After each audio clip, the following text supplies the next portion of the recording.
Faridi channel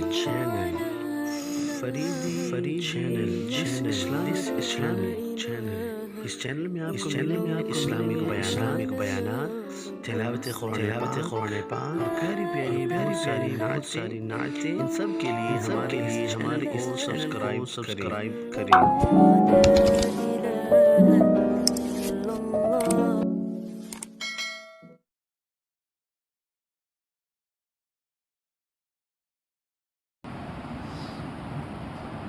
حاضرین محترم، بلا شک و شبہ اس وقت گلشن فرید میں یاد منظور کی مہک اور چہک ہے، اور پھر حضور فرید الاصل رحمۃ اللہ تعالی علیہ ہمیں اپنی یادوں کا سہارا حضور قبلہ جبر گوشہ کی صورت میں عطا فرما رہے ہیں، جنہیں دیکھ کے آنکھیں ٹھنڈی ہوتی ہیں۔ وقت بھی کم ہے مگر دل ہے کہ تھامے تھمتا نہیں ہے۔ صرف 2 منٹ میں عرض کرنا چاہوں گا۔ ہمارے کلاس فیلو ہیں مولانا غلام مصطفیٰ فرگی صاحب، وہ ایک خواب سناتے ہیں کہ جامعہ فریدیہ میں سلام ہو رہا ہے، طلبہ سارے موجود ہیں، حضور قبلہ بابا جی سرکار رحمۃ اللہ تعالی علیہ جلوہ افروز ہیں، اور جس طرح طلبہ کو نصیحت فرماتے ہیں وہاں مائک پہ جلوہ افروز ہیں، اور بابا جی سرکار فرماتے ہیں بھی آپ میں سے کوئی ہے جو آ کے مظہر فرید کی تعریف کرے۔ 1 آیت 2 آیت مختصر کرتا ہوں۔ وہ غلام مصطفیٰ فریدی صاحب کہتے ہیں کہ میرا بھی دل مچل رہا تھا کہ میں ابھی اشارہ کروں اور بابا جی اجازت عطا فرمائیں، تو قبلہ بابا جی سرکار نے اجازت عطا فرمائی۔ وہ مائک پہ گئے اور جا کے عرض کرتے ہیں کہ بابا جی آپ نے ایک بہت خوبصورت کتاب لکھی، اس کو تصنیف بھی آپ نے ہی فرمایا،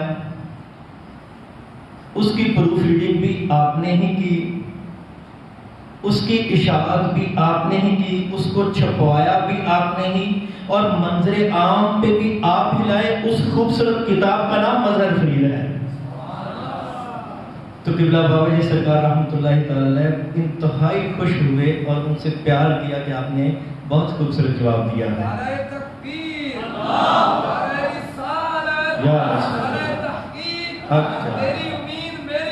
مظہر فرید، مظہر فرید، مظہر فرید، مظہر فرید۔ اور بلا شک و شبہ یہ دل کی آواز ہے کہ قاسم فیضان فرید الاصل، جانشین حضور قبلہ بابا جی سرکار، استاذ العلماء، رئیس المدرسین، حضور قبلہ صاحبزادہ والا شان پروفیسر ڈاکٹر مفتی پیر محمد مظہر فرید شاہ صاحب دامت برکاتہم العالیہ، دامت فیضهم العالیہ، محتمم و شیخ الحدیث جامعہ فریدیہ صاحبال ہمارے لیے یقیناً ایک بہت بڑی نعمت ہیں۔ اللہ پاک ہمیں استفادہ کی توفیق عطا فرمائے۔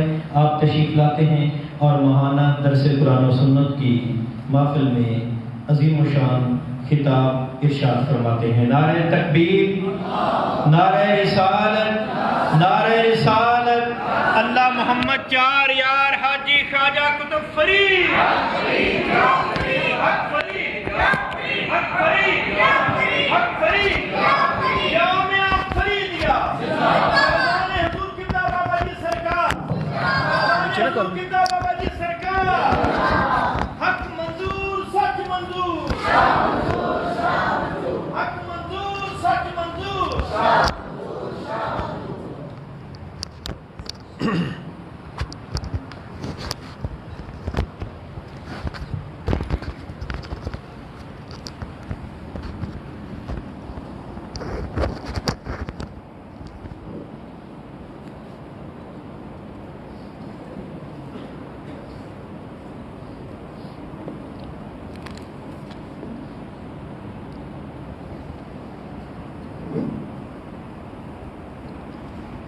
بسم اللہ الرحمن الرحیم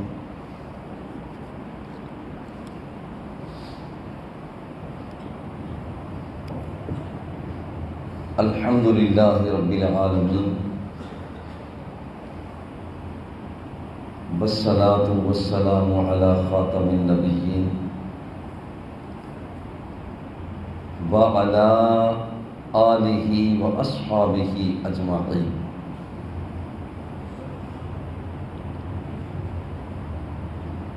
قال اللہ تبارک و تعالی فی القرآن المجید والفرقان الحمید من عمل منکم سوءا بجہالۃ ثم تاب من بعدہ واصلح فإنہ غفور رحیم۔ صدق اللہ مولانا العظیم وبلغنا رسولہ النبی الکریم الرؤوف الرحیم۔ حمد و صلوات کے بعد حضور قبلہ فرید الاصل بابا جی سرکار رحمۃ اللہ تعالی علیہ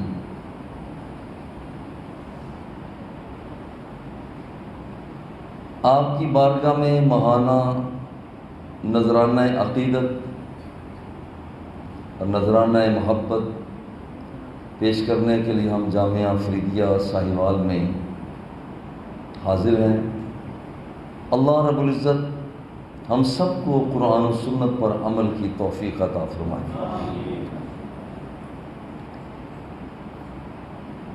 زندگی میں اونچ نیچ بندوں سے ہو جاتی ہے۔ جو قانون قدرت ہے اس کے مطابق ہم زندگی بسر کریں، کوشش بھی کرتے ہیں، مگر پھر بھی کہیں نہ کہیں سست روی کا شکار ہو جاتے ہیں، پاؤں پھسل جاتے ہیں۔ جس انداز میں آگے بڑھنا ہوتا ہے بعض اوقات ہم اس انداز میں آگے بڑھ نہیں سکتے، قصور ہو جاتا ہے، سادہ سے لفظوں میں ایک قصور ہو جاتا ہے، گناہ ہو جاتا ہے۔ اب اسلام کا نظام مکافات عمل ایسا بھی نہیں ہے کہ جو بندہ قصور کرتا رہے اسے کچھ کہا ہی نہ جائے۔ اور یہ مکافات عمل کا قانون اسلام کا ایسا بھی نہیں ہے کہ جو بندہ پلٹ کر واپس آنا چاہے اس کی واپسی کو قبول بھی نہ کیا جائے، ایسا بھی نہیں ہے۔ بلکہ اسلام کا مکافات عمل کا نظام کچھ یوں ہے کہ اگر کوئی بندہ گناہ کر لیتا ہے، بد کرداری کر لیتا ہے، گناہوں میں گر جاتا ہے اور بعد میں احساس پیدا ہو جاتا ہے اف میں نے کیا کر لیا، اللہ جل جلالہ اس بندے کو مژدہ جاں فضا عطا فرماتا ہے۔ من عمل منکم سوءا بجہالۃ، کہ جس بندے نے اپنی سفاہت، اپنی بے وقوفی، اپنی نادانی کی وجہ سے گناہ کر لیا، ثم تاب من بعدہ، اس کے بعد وہ پلٹ کر آ گیا، وَأَصْلَحَ، صرف پلٹ کر آنا کافی نہیں، اصلاح کا اس نے اقدام بھی کر لیا۔ جب بندہ یہ کرتا ہے فَإِنَّهُ غَفُورٌ الرحیم، گناہ کرنے والے پریشان نہ ہو جانا، بے حیائی کے اڈے پر جا کر اپنی روح کو آلود کر لینے والے پریشان اب نہ ہو، فَإِنَّهُ غَفُورٌ الرحیم، تمہیں مبارک ہو کہ تیرا رب بخشنے والا بھی ہے، رحم کرنے والا بھی ہے۔ اب یہ بندے کو حوصلہ مل جاتا ہے، حوصلہ مل جاتا ہے کہ میں تنہا نہیں، میری طرف میرا رب دیکھ رہا ہے، میں بھٹکا ضرور ہوں مگر راہ راست پہ لانے والا رب ذوالجلال مجھ سے زیادہ بے قرار ہے، راستے سے ہٹا ضرور ہوں مگر اللہ جل جلالہ مجھے معاف کرنے کے لیے بے تاب ہے۔ وہ چاہتا ہے کہ میرا بندہ توبہ کرے اور پھر اصلاح کرے۔ اب یہاں پر دو لفظ استعمال ہوئے ہیں کہ جو توبہ کرے، کہ بندہ سیدھے راستہ پہ جا رہا تھا مگر چمک ایک طرف دیکھی، پھٹک گیا، آگے جا کر پتہ چلا یہ تو شیطانی چمک تھی، اب راہ راست دور ہے، درمیان میں کوئی راستہ نہیں، اب اس کے لیے حکم ہے کہ وہ واپس پلٹ کر آ جائے۔ من عامل منکم سوءا بجہالت، سفاہت سے، بے وقوفی سے، نادانی سے غلط راستے پر چل نکلا، چلنا نہ تھا مگر چل نکلا، روح کو آلود کر لیا، دل کو خراب کر لیا، نگاہوں کو برباد کر لیا، ہاتھوں کی کیفیتیں بدل گئیں، بندے کا مزاج بدل گیا، کیفیتیں بدل گئیں، حیثیتیں بدل گئیں، اس لیے کہ رب ذوالجلال کے قانون قدرت سے دور ہو گیا۔ وہاں جا کر خیال آیا اوفو، مرکز تو میرا دور رہ گیا، پلٹ کر پھر مرکز پہ آتا ہے، اسے توبہ کہا جاتا ہے، واپس آ جاتا ہے، واپس آ جاتا ہے۔ سادہ سے لفظوں میں یوں سمجھیے کہ ایک آدمی نے، ایک شخص نے پاک پٹن شریف حاضر ہونا ہے، سڑک سیدھی جاتی ہے ساہیوال سے پاک پٹن کی طرف، مگر وہ کسی پگڈنڈی پہ نکل گیا، جانا پاک پٹن شریف ہے، چلا گیا دوسرے راستے پر، 10 میل کا فاصلہ طے کرنے کے بعد خیال آیا اف، یہ راستہ تو وہ نہیں ہے جہاں مجھے جانا تھا، میری منزل کہیں اور ہے، ٹھکانہ کہیں اور ہے۔ وہ بندہ 10 میل کا فاصلہ طے کرنے کے بعد واپس پلٹتا ہے وہیں پر جہاں سے اغوا ہوا تھا، جہاں سے اغوا ہوا تھا، واپس پلٹ کر آیا، یہ توبہ ہے۔ پلٹ کر واپس آنے کے بعد جو اس نے وقت ضائع کیا، 10 میل کا سفر دوسری راہ پہ چلا، اب وہ وقت بھی درمیان میں لے کر اب اتنی تیز رفتاری کے ساتھ پاک پٹن شریف کی طرف جاتا ہے۔ اب یہ عمل ہے کہ توبہ کے بعد اصلاح کر رہا ہے، بھٹکا تھا واپس آ گیا، اب یہاں سے تیز رفتاری دکھاتے ہوئے جب پاک پٹن شریف کی طرف جاتا ہے پھر اسے منزل مقصود مل جاتی ہے، کے لیے بےتاب رہنے والا پلٹ کر واپس آتا ہے اور نگاہ مصطفیٰ کا اسیر دیکھ کر کہتے ہیں حضور اب کیا کروں۔ جب یہاں آتا ہے اور وہاں آمنہ کا لال اس کی نگاہوں میں نگاہیں ڈال کر اس کے اندر ایک تحریک پیدا کر دیتے ہیں، اور جب وہ بندہ منزل مقصود تک پہنچ جاتا ہے، یہ بندہ پلٹ کر واپس آیا، اسے توبہ کہا جاتا ہے، اور سرکاری حکم کے مطابق اپنی زندگی کی بہاروں کو وہیں پر لگا دیتا ہے، اور اس عملی اقدام کو عمل کہا جاتا ہے۔ اور جب بندہ یہ کر لیا کرتا ہے تو پھر اللہ جل جلالہ اس بندے پر حکم عطا فرماتا ہے، یا ایتھا النفس المطمئنہ ارجعی الی ربک راضیۃ مرضیہ فادخلی فی عبادی وادخلی جنتی۔ اے میرے بندے تو پہلے بھٹک گیا تھا، راستے کو چھوڑ چکا تھا، اب دوبارہ پلٹ کر آ گیا ہے، تو مجھ سے راضی ہو گیا ہے، میں رب ہو کر اعلان کرتا ہوں میں تجھ سے راضی ہو گیا۔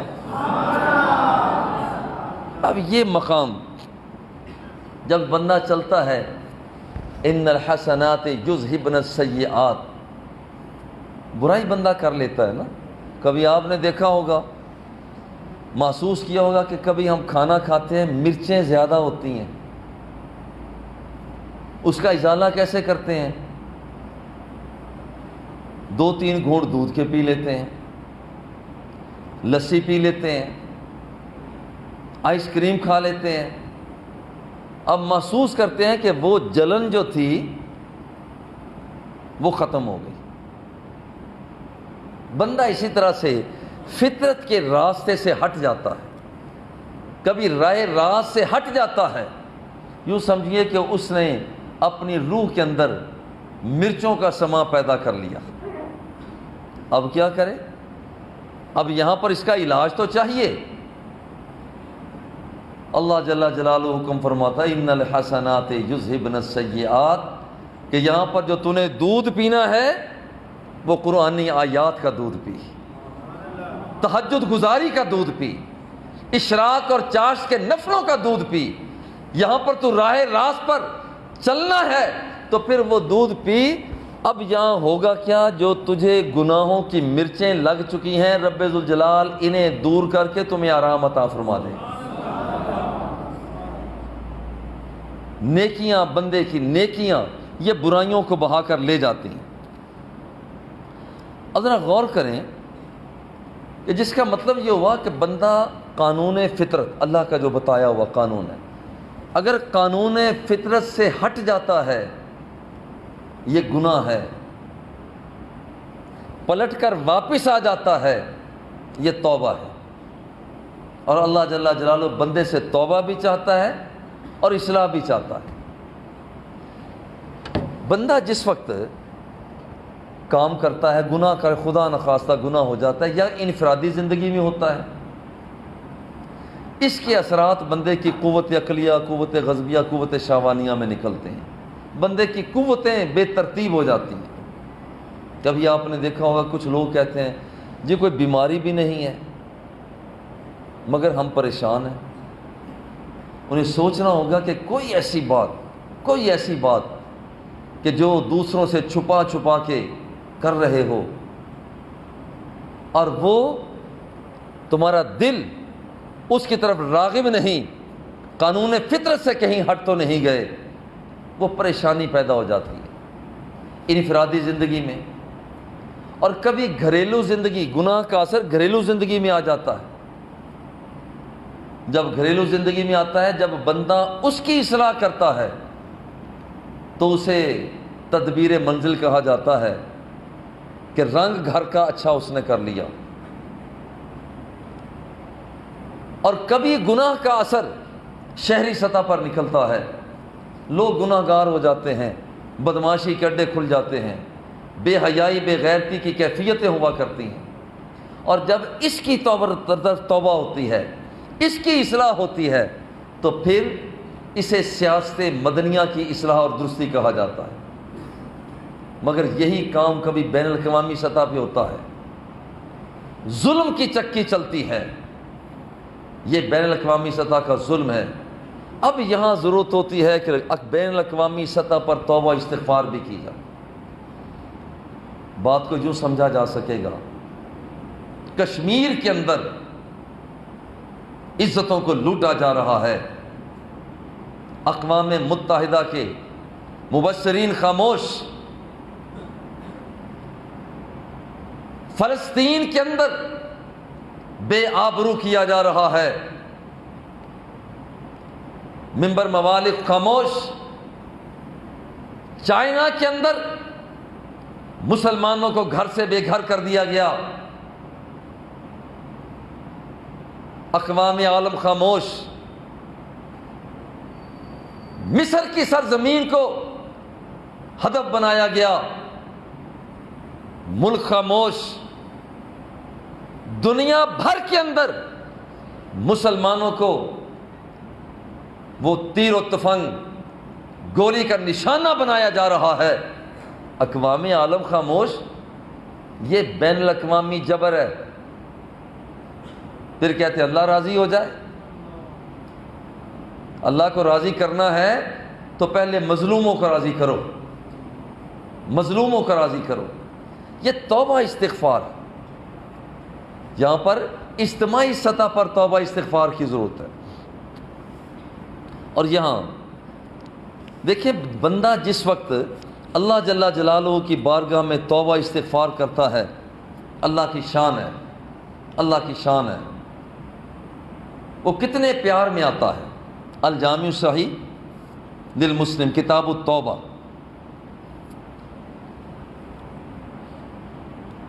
حضور علیہ الصلاۃ والتسلیم ارشاد فرماتے ہیں للہ اشد فرحا بتوبۃ عبد المومن، بندہ مومن کی شان مقام کیا ہے؟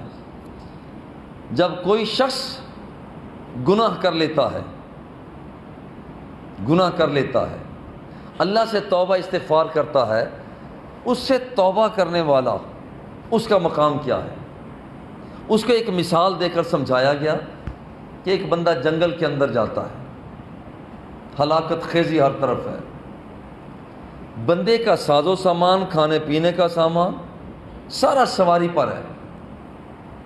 ایک بندہ لیٹتا ہے، اپنے بازو پر سر رکھتا ہے، سوتا ہے، جب آنکھ کھولتا ہے تو اس کی سواری غائب، سواری نہیں ہے، کھانا تو اسی پر تھا، سواری غائب، پینے کا سامان اسی پر تھا، سواری غائب۔ اب بندہ پریشان ہو جاتا ہے، ادھر ادھر تلاش کیا، سواری نہ ملی۔ اب یہ بندہ سمجھتا ہے کہ میں مرنے کے قریب ہوں، سوچتا ہے میں وہیں جا کر لیٹ جاتا ہوں جہاں میری سواری گم ہوئی تھی، میں سو جاؤں گا، وہیں پر مر جاؤں گا۔ یہ بندہ آنکھیں بند کر لیتا ہے، فاستيقظ، جب یہ آنکھ کھولتا ہے، وعنده راحلته، نگاہوں کو کھول کر دیکھتا ہے تو اس کی وہ سواری جو گم ہو چکی تھی، کھانے پینے کا سامان دستیاب نہ تھا، موت کے قریب پہنچ گیا تھا، یہ آنکھوں کو کھولتا ہے تو گم شدہ سواری اس کی سامنے کھڑی ہوتی ہے۔ اب حضور فرماتے ہیں اندازہ کرو کہ یہاں پر یہ خوش کتنا ہوگا کہ اس کی گم شدہ سواری مل گئی۔ بھئی آپ ذرا اندازہ لگائیں، اپنے آپ کو جنگل میں لے جائیں، ساز و سامان سارا سواری پہ ہو اور پھر سواری گم ہو گئی، کوئی چیز دستیاب بھی نہیں ہے، مرنے کے قریب ہو بندہ، آنکھ بند کی، کھولی، سو سواری دستیاب ہوگی تو بندہ کتنا راضی ہوتا ہے، کتنا راضی ہوتا ہے کہ گم شدہ سواری دستیاب ہو گئی۔ حضور فرماتے ہیں سنو پھر، فاللہ اشد فرحا بتوبۃ العبد المؤمن من ھذا براحلتہ وزادہ، گم شدہ سواری ملنے کے بعد اس بندے کو جتنی فرحت ہوئی ہے، جتنی خوشی ہوئی ہے، اس سے کہیں زیادہ خوشی رب ذوالجلال کو اس وقت ہوتی ہے کہ جس وقت کوئی بندہ گناہ کرنے کے بعد ہاتھ جوڑ کر کہہ دیتا ہے میرے اللہ غلطی ہوئی، اب تو مجھے معافی عطا فرما دے۔ اب یہ وہ مقام ہوتا ہے کہ رب ذوالجلال اس سے راضی۔ گم شدہ سواری ملنے پر، گم شدہ سواری ملنے پر جتنا وہ بندہ راضی ہوا تھا، اس سے کہیں راضی رب ذوالجلال اس وقت ہوتا ہے کہ جب بندہ ہوتا ہے پھر مولا کا دروازہ ہوا کرتا ہے، بندے کی آنکھ سے ٹپکنے والا آنسو ہوا کرتا ہے اور وہ قبول کرنے والا ہوا کرتا ہے، احساس ندامت ہوا کرتا ہے اور وہ احساس ندامت کو قبول کرنے والا ہوا کرتا ہے۔ یارو یہ بندہ بھولا بھٹکا ہوا اس کی بارگاہ میں آ جاتا ہے، اللہ راضی ہو جاتا ہے۔ اور آج ذرا غور کریں، جتنے بھی افراد ہیں زندگی میں، ہر بندہ کہیں نہ کہیں جھول لے بیٹھتا ہے، صرف نبی کی ذات ہے جو معصوم ہے، ولی کی ذات صحابہ کی ذات محفوظ ہیں، نبی کی ذات ہے جو ایک معصوم ہے، کسی سے کوئی گناہ سرزد ہو سکتا ہے۔ تو بڑا سادہ سا طریقہ ہے، بڑا سادہ سا طریقہ ہے، جیسے رب کو ناراض کیا ہے، ایک مرتبہ ہاتھ جوڑ کر جیسے گناہ تنہائی میں کیا، ہاتھ جوڑ کر تنہائی میں اسے یاد بھی کر لیں۔ ہم تو مائل بکرم ہیں، کوئی سائل ہی نہیں۔ ہم تو مائل بکرم ہیں، کوئی سائل ہی نہیں۔ راہ دکھلائیں کسے، کوئی راہ رو منزل ہی نہیں۔ منزل پر چل، ہر چیز تیری رہنمائی کے لیے تیار ہے۔ اللہ جل جلالہ تجھے اپنی بارگاہ میں دیکھنا چاہتا ہے۔ اور اس سے بڑھ کر کیا، اس سے بڑھ کر کیا، ذرا غور کر کہ تیری اماں نے، تیرے بابا نے کبھی تیری اتنی انتظار نہیں کی جتنی تیری انتظار تیرا مولا فرماتا ہے۔ تیری اماں رات 10 بجے تک، 11 بجے تک، 12 بجے تک دروازے کے پاس آئے جائے گی، پھر سو جائے گی اللہ دے سپرد۔ بچہ آ جائے گا، کوئی بات نہیں، اب کیا کیا جا سکتا ہے۔ مگر یاد رکھ، جب رات ہوتی ہے، اب رات ہو چکی ہے، اللہ جل جلالہ اپنا دست قدرت پھیلا دیتا ہے جو اس کی شان کے لائق ہے۔ صبح ہونے تک رات کے 1-2 گھنٹے نہیں، بندہ سو سو کے تھک جاتا ہے، مگر رب ذوالجلال گناہگار کی انتظار فرما رہا ہوتا ہے کہ اب تو آ جا، اب آ جا، اب آ جا۔ بندہ نہیں پہنچتا، بندہ نہیں پہنچتا، مگر رب ذوالجلال مایوس نہیں ہوتا۔ دن ہو جاتا ہے، اللہ جل جلالہ دن کے اجالے میں اپنا دست قدرت پھر پھیلا دیتا ہے۔ چلو رات کو نہیں آ سکا تو دن کے اجالے میں آ جا، جس کا مطلب ہے تو کسی بھی وقت آ جا، میرا دروازہ کبھی بند نہیں ہوتا۔ اب یہ بندہ ہے، یہ بندہ ہے کہ اس دروازے کی طرف جاتا نہیں ہے۔ اور اللہ جل جلالہ رب ذوالجلال کے اندر غضب بھی ہے مگر رحمت غالب ہے۔ وہ قہار اور جبار بھی ہے مگر مہربانی زیادہ کرنے والا ہے۔ ذرا تھوڑی سی مثال ذرا ذہن میں رکھنا، اماں اپنے بچے کو کبھی کھٹی پھی وہ چیز کھانے پر 2 لگا بھی دیتی ہے، زیادہ ٹھنڈا پانی پینے پر 1 تھپڑ رسید کر بھی دیتی ہے، مگر دل کے اندر پیار ایسا ہوتا ہے کہ فوراً اسے سینے سے بھی لگا لیتی ہے۔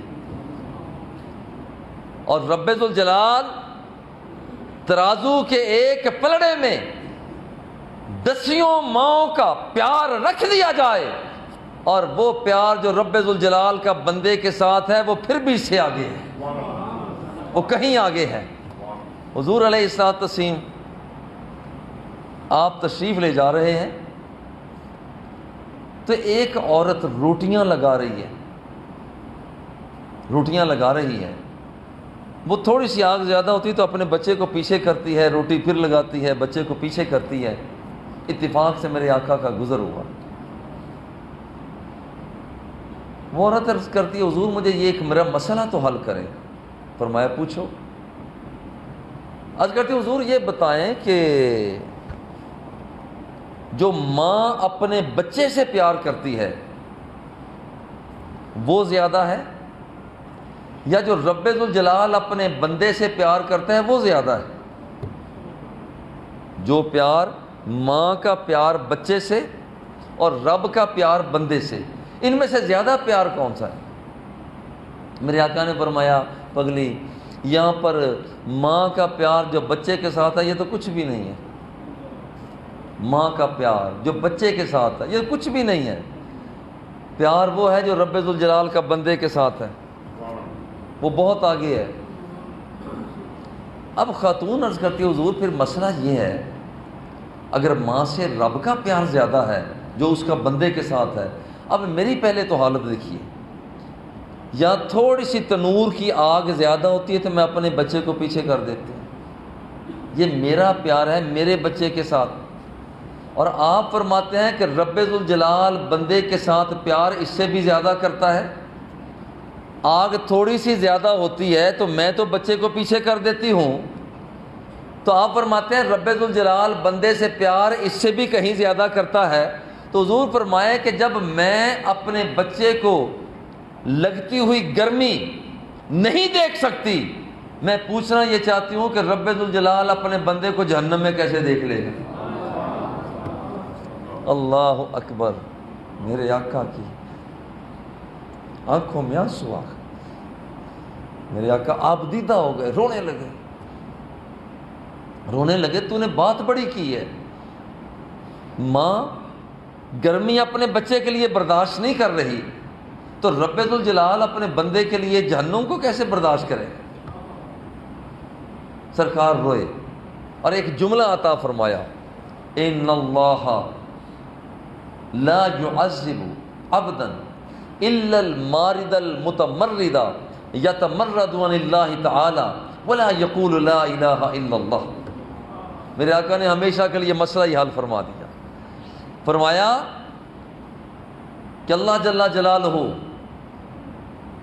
ایک بندے کو عذاب دے گا جو متمرد متکبر،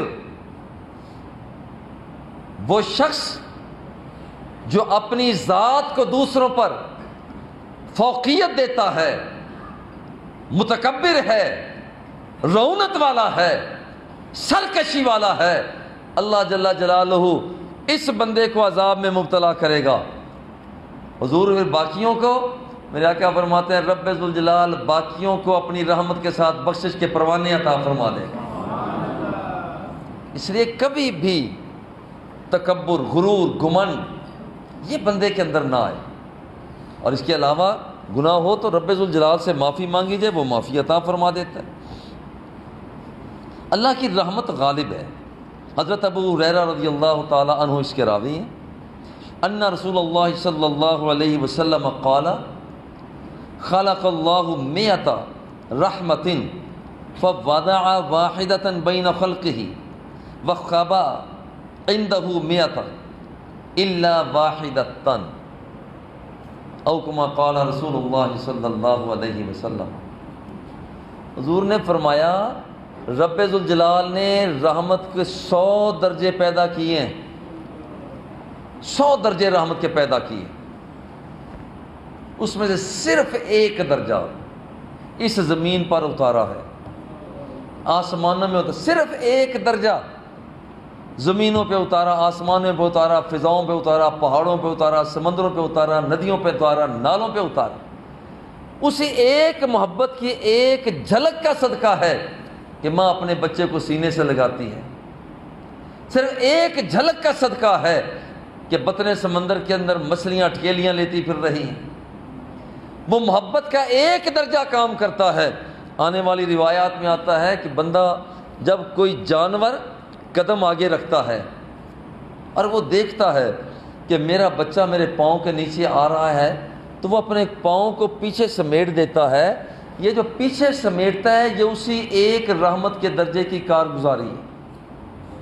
اب ذرا غور کرنا جو حدیث پاک میں آتا ہے آنے والی روایات میں، تو باقی 99 درجے کدھر گئے؟ ایک درجہ نیچے، وہ پوری کائنات کے اندر رحمت کا ایک درجہ کام کر رہا ہے. رحمت کا، آپ میری باتیں سن رہے ہیں، میں آپ کو دیکھ رہا ہوں، یہ اسی رحمت اور محبت کا ایک درجہ کام کر رہا ہے. عرض کی حضور وہ جو رحمت کے باقی 99 درجے ہیں وہ کدھر ہیں؟ میرے آقا فرماتے ہیں اللہ جل جلالہ نے ان 99 درجوں کو وہاں پر وَتِسْعَةٌ لِيَوْمِ الْقِيَامَةِ، اللہ جل جلالہ نے ان 99 درجوں کو جو بخشش کے درجے ہیں، رحمت کے درجے ہیں، اس کے کرم اور فضل کے درجے ہیں، وہ رحمت کے 99 درجوں کو رب ذوالجلال نے قیامت کے دن کے لیے محفوظ کر لیا ہے. اس دن اللہ جل جلالہ 99 وہ درجے اور 100واں یہ درجہ سب کو ملا کر گناہ گاروں کی بخشش کا سامان فراہم کر دے گا. یہ ہے رب کا پیار، یہ ہے رب کا پیار. اور کیسی عجیب بات ہے، کیسی عجیب بات ہے، اگر کسی کو پتہ چلے میری ماں مجھے تک رہی ہے، میری اماں مجھے دیکھ رہی ہے، تو وہ بندہ بار بار واپس آتا ہے، میری اماں دیکھ رہی ہے۔ اور ذرا سوچ کہ تیرا رب تجھے بار بار دیکھ رہا ہے۔ ایک ہے کہ تو رب ذوالجلال کی رحمت کو دیکھے، میرا ذوق یہ کہتا ہے کہ رب ذوالجلال کی رحمت تجھے تک رہی ہے اور ہر لمحے پر تیرا انتظار کر رہی ہے۔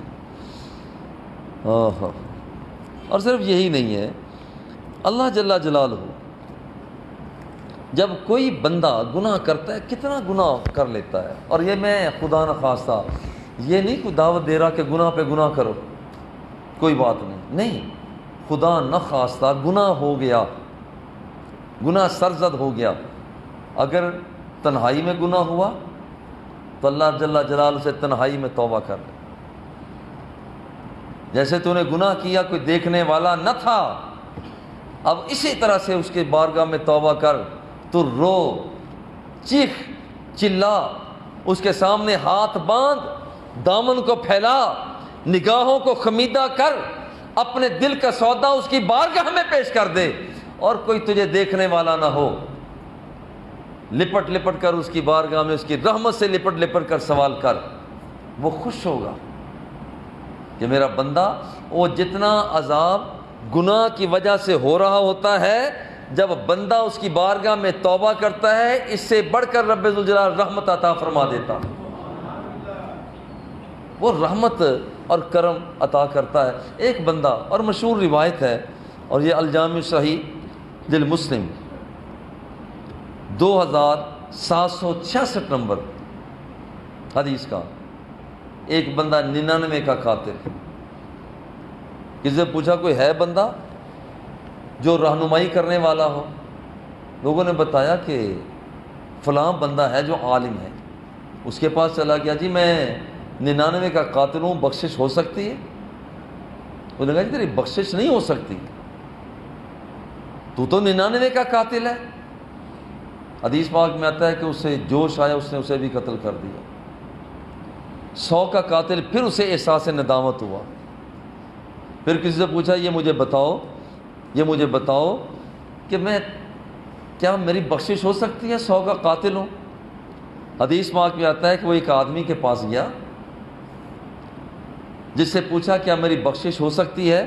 فقال انه قتل 100 نفس فهل له من توبۃ، جناب والا 100 کا قاتل ہوں، کیا میری توبہ ہو سکتی ہے؟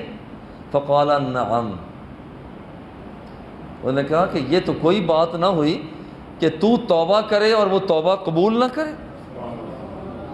100 کا قاتل، وَمَن يَحُولُ بَيْنَهُ وَبَيْنَ التَّوْبَةِ، تیرے اور تیرے رب کے درمیان کون حائل ہو سکتا ہے؟ اس سے توبہ کر، استغفار کر، انطلق الی ارض کذا و کذا، اب یہاں اس سرزمین کو چھوڑ، یہاں تو نے بڑے گناہ کر لیے، او فلاں زمین پہ چلا جا، وہاں اللہ توبہ کرنے والے لوگ بیٹھے ہیں، ان کے اندر جا کر اپنے رب کو منا۔ اب یہ بندہ جا رہا ہے، یوں سمجھے یہاں سے لے کر وہاں پہنچنا ہے، یہ بندہ راستے میں جا رہا ہے، راستے میں انتقال ہو گیا، راستے میں انتقال ہو گیا۔ اور حدیث پاک میں بڑے لطیف کلمات ہیں، جب اس کی روح کو قبض کیا، اس بندے کی پوزیشن ذرا غور کرنا۔ حضرت قتادہ فرماتے ہیں، حضرت حسن فرماتے ہیں، ذکر لنا انہ لما اتاہ الموت ناء بصدرہ، یہ بندہ جا رہا تھا، راستے میں انتقال ہونے لگا، اب اس نے سوچا کہ میں مرنے کے قریب ہوں، میں وہاں پہنچ تو نہیں سکتا، اس بندے نے اپنا سینہ تھوڑا سا آگے کر لیا، چلو زیادہ نہ سی کچھ نہ کچھ تو میں بزرگوں کی طرف اور بڑھ جاؤں گا، اللہ اکبر، کچھ نہ کچھ تو میں آگے بڑھوں گا۔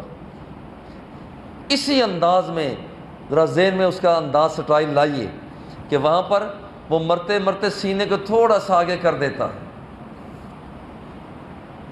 اور یوں سمجھیے کہ جیسے کوئی بندہ کرکٹ کھیل رہے ہوتے ہیں نا، تو وہاں پر اس کے ہاتھ میں بیٹ ہوتا ہے، اسے جب پتہ چلتا ہے کہ وہ دور سے کسی نے بال کو پھینک دیا ہے، کہیں میرے پہنچنے سے پہلے میری وکٹوں کو لگ نہ جائے، تو وہ سوچ ذرا ذہن میں لائیں، وہ کھلاڑی کیا کرتا ہے، اپنے آپ کو اور تھوڑا سا بیٹ کو آگے کر کے وہاں تک پہنچنے کی کوشش کرتا ہے، خود پیچھے ہوتا ہے۔ تو یاد رکھیے، کو فیصلہ کرنے والوں کو پیار آ جاتا ہے، کہتا ہے چلو خود نہیں پہنچا، اس نے کوشش کر کے بیٹ تو پہنچا دیا، وہ کہتا ہے کہ آؤٹ نہیں ہوا، آؤٹ نہیں ہوا۔ بالکل اسی طرح جب بندہ اس نے اپنے سینے کو آگے رکھا تو قدرت کو جوش آ گیا، اللہ کی قدرت، اس کی رحمت جوش میں آ گئی۔ جیسے یہاں پر وہ فیصلہ کرنے والا کہتا ہے کہ تو آؤٹ نہیں ہوا، اللہ نے فیصلہ کیا کہ تو بھی آؤٹ نہیں ہوا ہے، تو آؤٹ نہیں ہوا اس لیے کہ تو نے سینہ آگے کر کے اپنی محبت کا اظہار کر دیا کہ تو نیکی کے کام کی طرف آنا چاہتا ہے۔ اگر تو میرے بندوں کی طرف پہنچا نہیں ہے، وہاں پر تو نے ہاتھوں کو پھیلایا نہیں ہے، وہاں جا کر اپنی جھولی کو، دامن کو واق کیا نہیں ہے، راستے میں تیرا انتقال ہو گیا ہے، جا میں رب ذوالجلال ہو کر تیرے سارے گناہوں کو معاف کر رہا۔ ایک تفصیلی حدیث ہے، فرشتے دونوں طرف سے آ جاتے ہیں نا، کہ اسے جنت میں لے جانا ہے، دوسرے کہتے ہیں جہنم میں لے جانا ہے۔ حکم ہے، فیصلہ کرنے والا فرشتہ کہتا ہے دیکھ لو یہ قریب کس کے ہے، کیا ان نیک لوگوں کے قریب ہے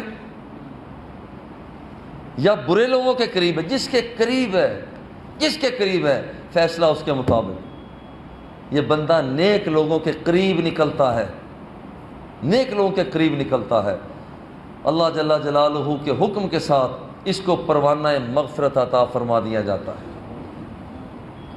اور وہ راستہ تک رہا ہے۔